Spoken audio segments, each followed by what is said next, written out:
Hi எல்லாருக்கும் வணக்கம் and welcome back to my channel Rex view. இன்றைக்கி வந்து north style street food recipe தான் பார்க்க போகிறோம். கச்சோரி ரெசிபி எப்படி சிம்பிளாக வீட்டில் ஹெல்த்தியான இன்க்ரீடியன்ஸோடு எப்படி பண்ணலான்னு தான் பார்க்க போகிறோம். கச்சோரியிலே நிறைய வெரைட்டிஸ் ஆஃப் கச்சோரி இருக்குது அண்ட் ஹெல்த்தியாக இன்க்ரீடியன்ஸ் யூஸ் பண்ணி எப்படி பண்ணலாம் அப்படின்னு தான் பார்க்குறோம். வீடியோக்குள்ளே போயிடலாம். இப்போ ஒரு பவுலில் வந்து 1 கப் வந்து கோதுமை மாவு எடுத்துக்கோங்க.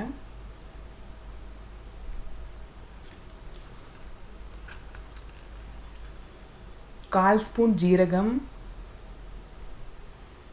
கால் ஸ்பூன் ஓமம், 2 ஸ்பூன் நெய் ஆட் பண்ணிக்கலாம். ரவை 2 ஸ்பூன். கொஞ்சம் கொஞ்சமாக நம்ம தண்ணி ஆட் பண்ணிவிட்டு நல்லா மிக்ஸ் பண்ணி எடுத்துக்கலாம்.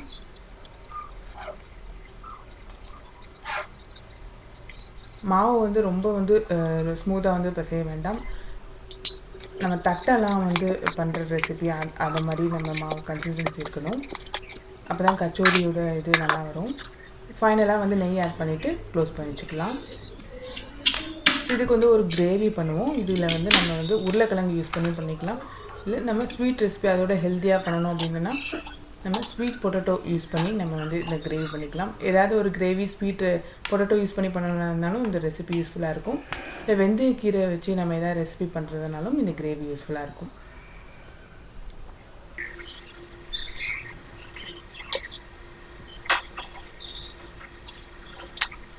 குழந்தைங்கள்லாம் கீரையெல்லாம் சாப்பிட மாட்டாங்க. ஸோ நான் அந்த மாதிரி நம்ம கிரேவி பண்ணி நம்ம கச்சோரி ஸ்டஃபிங் பண்ணி கொடுக்கும்போது வந்து சாப்பிட்டுப்பாங்க. வெந்தயக்கீரையில் நிறைய வந்து மண் இருக்கும். அதனால் நம்ம வாஷ் பண்ணிவிட்டு நல்லா குட்டி குட்டியாக ஃபைனாக சாப் பண்ணி எடுத்துக்கோங்க.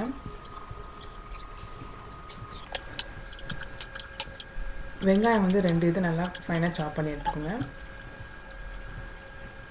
ரொம்ப ஃபைனாக வேண்டாம், மீடியம் சைஸில் சாப் பண்ணிக்கோங்க. இப்போது ஒரு பேனில் ஆயில் ஆட் பண்ணிக்கோங்க.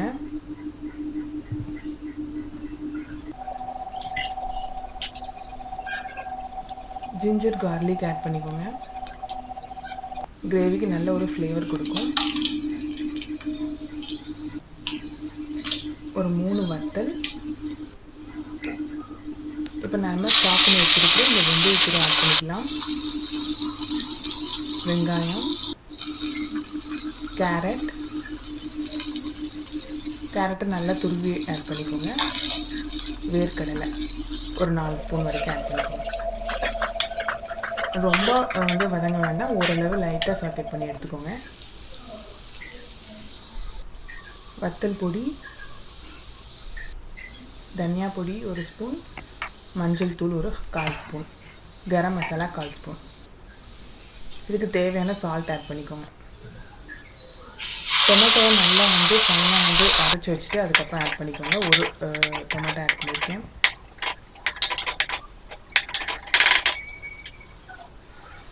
இப்போ நம்ம வேக வச்சு எடுத்துருக்கிற இந்த ஸ்வீட் பொட்டேட்டோவை நம்ம ஆட் பண்ணிக்கலாம்.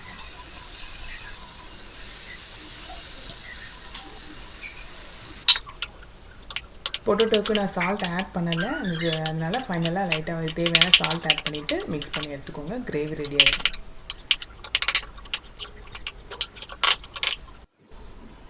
நார்த் ஸ்டைல் ஸ்ட்ரீட் ஃபுட்லேயே வந்து நான் இந்த டேமரண்ட் யூஸ் பண்ணி ஒரு வந்து சாஸ் ரெடி பண்ணுவாங்க. அதுதான் இப்போ பார்க்க போகிறோம். இப்போ பேனில் வந்து கொஞ்சம் ஆயில் ஆட் பண்ணிக்கோங்க.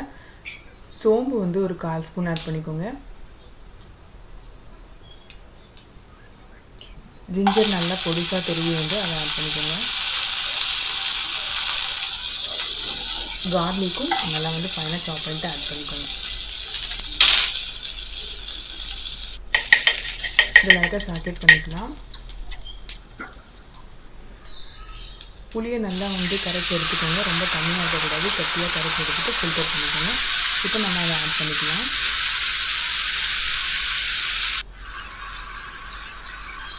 சில்லி பவுடர் 1/4 ஸ்பூன், அப்புறம் வெல்லம் வந்து 1/4 ஸ்பூன்,